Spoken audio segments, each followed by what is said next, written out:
Soc el Pau i jo recomanaria l'extraordinari Doctor P fet per Eulàlia Canals i Glòria Marins.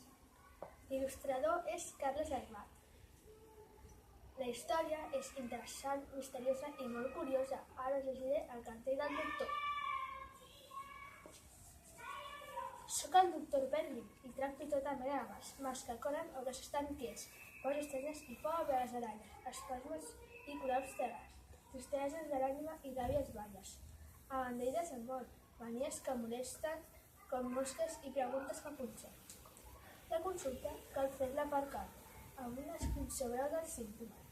En uns dies més o menys raonables, segons la lluna, rebreu la resposta convenient. Els horaris us tiraran segons bufi el vent. La bústia la trobareu penjada en breus refranys del bosc tenebrós. Espero que us hagi agradat. Recomanació explicada i acabada. Adeu!